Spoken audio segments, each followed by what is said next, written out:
अफगानिस्तान तालिबान का foreign minister India visit करे, पाकिस्तान बौखलाया हुआ है।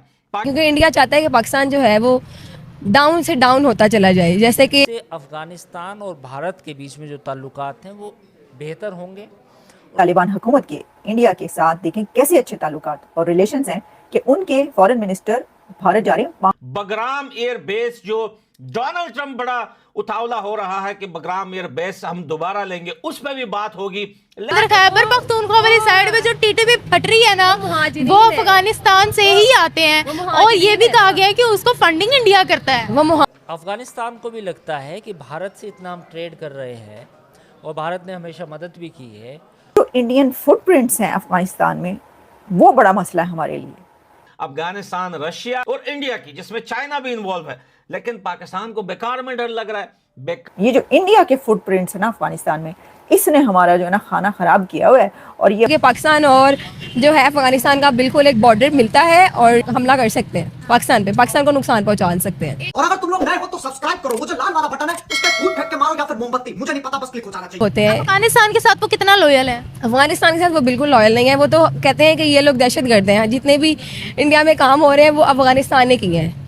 टीटीपी को कहते हैं जी, तो टीटीपी दहशतगर्द है, ये पूरा अफगानिस्तान दहशतगर्द है। अफगानिस्तान में ऐसा कुछ भी नहीं है, बस लोगों ने इंडिया ने झूठी अफवाहें उड़ाई हुई है उसके बारे में। यार जाने दो, ये हमारी अपनी स्टेट की भी जो है वो ऑफिशियल स्टेटमेंट और अमेरिका के भी आर्टिकल्स पब्लिश हो गए हैं। पाकिस्तान के अंदर खैबर पख्तूनख्वा वाली साइड में जो टीटीपी फट रही है ना, वो अफगानिस्तान से ही आते हैं और ये भी कहा गया है कि उसको फंडिंग इंडिया करता है। वो मुहाजिरीन है ना, तो टीटीपी मुहाजिरीन है। अब टीटीपी वो मुहाजिरीन है ना, देखें अब वो दहशतगर्दी नहीं कर रहे। अच्छा, टीटीपी दहशतगर्दी नहीं कर रहा ना, पाकिस्तानी फौज को मार रहा है, वो दहशतगर्दी नहीं कर रहा। ये मार रहा है, मारना तो गलत पता है। जो कुछ मुहाजिरीन भी हैं और देखें कुछ जो हैं वो, जैसे कि आपने बताया, ये आप मुझे बताएं कि वो बंदूक के जोर पे बम फाड़ के इस्लाम फैला लेंगे? ये बताओ, बम फाड़ने के जोर पे हमसे पेशावर ले लेंगे? No, they are very wrong.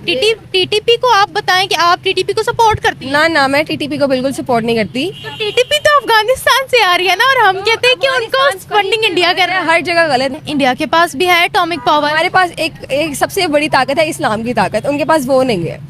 सबसे इस्लाम से डरते हैं। इस्लाम से नहीं डरते वो लोग, हम लोग नहीं किसी से डरते। वो लोग उन लोगों को जो है वो डराना चाहते हैं, लेकिन हम डरते नहीं है। हम डरते नहीं है बम फेंकने से या रिटेलिएट करने से? किसी चीज से भी नहीं डरते, इसलिए वो हमसे डरते हैं। जी, इसलिए वो हमसे डरते हैं, क्योंकि उन्हें पता है हमारे पास एटॉमिक पावर भी है, हमारे पास हम कर सकते हैं, हम उनके ऊपर बॉम्ब गिरा सकते हैं और हमारे पास भी सब कुछ है। लेकिन वो कहते हैं अभी तो ये हमारे नीचे ही दबे हुए हैं। कभी आईएमएफ से लोन लेते हैं, कभी हमसे लोन लेते हैं, कभी कहीं जाते हैं, कभी कहीं जाते हैं। तो वो कहते हैं कि हम तो इनसे नहीं डरते। वो नहीं तो डरते, ये हमसे डरते हैं, इन्होंने हमारा कर्जा देना है। वो बस ऊपर से कह रहे होते हैं, अंदर मतलब डरते तो खैर डरना नहीं चाहिए। वैसे डरना चाहिए, क्योंकि हमारे पास जो है एक तो एटॉमिक पावर है, हमारी मिलिट्री जो है वो बहुत अच्छी है, और जो उनके पास नहीं है वो एक चीज़ हमारे पास है। जैसे मैंने आपको बताया, हमारे पास है इस्लाम की ताकत, अल्लाह ताला की मदद हमारे साथ है। वो जो भी कर लें वो हमें नहीं गिरा सकते। ये दूसरी, हमारा जो पाकिस्तान जो है वो दूसरी ऐसी हुकूमत है जो है तैयबा की बुनियाद पर, जो कलमे की बुनियाद पर कायम हुई है, वो कभी भी ख़त्म नहीं कर सकते, वो जितनी मर्जी कोशिशें कर लें। यानी वो हमें ख़त्म करने की कोशिशों में लगे हुए हैं। वो नहीं कर सकते ख़त्म। मैंने आपको बताया वो हमारी जो, और हमें ख़त्म करने की कोशिशों में हमसे बांग्लादेश भी छीन लिया था। वो तो चले 71 में, वो तो हमारी भी थोड़ी गलती थी हमारे पॉलिटिशियंस की, क्योंकि वो लोग वहाँ पर उनका साथ नहीं देते थे। जहाँ पर जो पॉलिटिशियन वहाँ पर जीता था उन्होंने उसको नहीं आने दिया था। ये बताएं, अली भुट्टो को हुकूमत दे दी थी और उनको नहीं दी थी, तो इस वजह से वो लोग जो है थोड़ा सा डिसहार्ट हो गए थे, और इंडिया ने भी उनका बहुत साथ दिया इस बारे में। इंडिया कब था बीच में? हाँ बिल्कुल, इंडिया की कंट्रीब्यूशन थी बीच में, सारी कंट्रीब्यूशन थी। इंडिया ने ही जो है वो सेपरेट करवाया था बांग्लादेश। इंडिया विजिट करे, पाकिस्तान बौखलाया हुआ है। पाकिस्तान इस मीटिंग को या अफगानिस्तान तालिबान के इंडिया जाने पर बिल्कुल अलग रुख दुनिया को दिखा रहा है, लेकिन दरअसल हकीकत कुछ और है। आज इन दोनों चीजों पे बात करेंगे कि पाकिस्तान इसको कौन सी नजर से देख रहा है और तालिबान और इंडिया कौन सी नजर से देख रहा है, क्या बातें होने वाली है।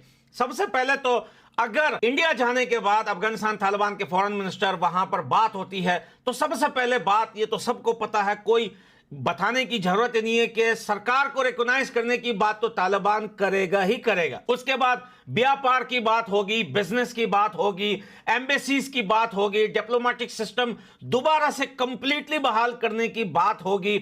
इसके साथ साथ बगराम एयर बेस, जो डोनाल्ड ट्रंप बड़ा उतावला हो रहा है कि बगराम एयर बेस हम दोबारा लेंगे, उस पर भी बात होगी।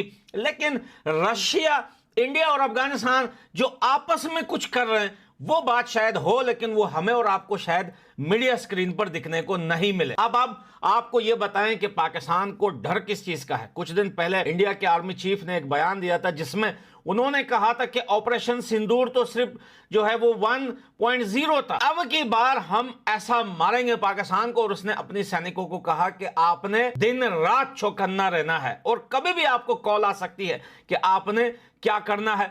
वो वीडियो आप लोगों के सामने थी जिससे पाकिस्तान काफी ज्यादा बौखला गया था, लेकिन इतना सीरियस पाकिस्तान ने नहीं लिया। डर तो गए थे। फिर जब नरेंद्र मोदी जी की वीडियो आई कि अब हमारे दिलों में पाकिस्तान के लिए ऐसी प्लानिंग है और ऐसा जो है वो हमारे दिमागों में है कि इस बार हम इन्हें ऐसी सबक सिखाएंगे कि ये पूरी जिंदगी अपनी इस सबक को याद रखेंगे और ये सबक ऐसा सबक होगा कि ये पड़ोसियों के लिए फाइनल सबक होगा। उसी बात को लेकर पाकिस्तान बौखला गया है और पाकिस्तान की मेन स्ट्रीम मीडिया, इनके जितने पॉलिटिशियन हैं, इनके सारे आर्टिकल पर आप जाकर देखिए कि भारत एक बार फिर से पाकिस्तान पर हमला करने वाला है। उसके पीछे रीजन सिर्फ इतना है कि कदम उनके जमे में नजर वो नहीं आ रहे। पहले भी आप लोग कहते थे कि भाई उनके फुटप्रिंट्स है, नजर नहीं आते, लेकिन हैं उनके। और हालत ये हुई कि जब ज़्यादा अच्छे आपके रिलेशंस बेहतर होने चाहिए थे, तालिबान की ये जो जंजीरें तोड़ के आज़ाद हुए थे तालिबान और उन्होंने हुकूमत ली थी, तब तो वारे न्यारे होने चाहिए थे और भारत के साथ तो उनके ताल्लुकात ही ख़त्म हो गए थे। कहानी फिर उल्टी पड़ गई और कहानी ये उल्टी पड़ी कि भारत के उनसे इतने अच्छे रिलेशंस हैं अफ़गानिस्तान के साथ कि वो दूध और नहद की शहरें बह रही हैं। फिर मैं दूध और नहद कह रही हूँ, नहीं, दूध और शहद की नहरें बह रही हैं वहाँ पर दोनों तरफ। और आमिर खान मुत्तकी 5 दिन के विजिट पर वहाँ पर जा रहे हैं और यहाँ पर क्या हो रहा है, यहाँ पे एक दूसरे के ऊपर हमला करने की धमकियाँ और वो देते जा रहे हैं। अच्छा देखिए, अभी फॉर्मेट कॉन्फ्रेंस हुई है अफ़गानिस्तान की जो रशिया मॉस्को फॉर्मेट कॉन्फ्रेंस जो हुई है, उसके अंदर अफ़गानिस्तान के मीर मुत्तकी भी मेरा ख्याल है पाकिस्तान की तरफ से भी जो हैं वो गए हुए थे और चाइना और साथ में जो है वो ये वाले कंट्रीज सारे थे। तो उसमें पाकिस्तान ने कहा क्यों नहीं? उनको कहते वो वाले कंट्रीज जो कि अब आपके साथ आप समझते हैं कि बड़ी अच्छी आपके हैं रिलेशन, उनसे कहते हैं कि भाई ये इनसे कहेंगे ये क्या कर रहे हैं और फिर ये कर रहे हैं। तो प्रॉब्लम ये कि जिनके साथ आपने कहना था रशिया और चाइना भी, उनके तो खुद इंडिया के साथ इतने अच्छे रिलेशन थे। तो लेकिन उन्होंने तो अफगानिस्तान को कहना था। तो कहने का मकसद ये है कि आप ये देखें, ये जो सिग्निफिकेंट दौर है बहुत ज़्यादा, ये जो आमिर खान मुत्तकी का भारत का विज़िट है, ये बहुत ही ज़्यादा सिग्निफिकेंट विज़िट है।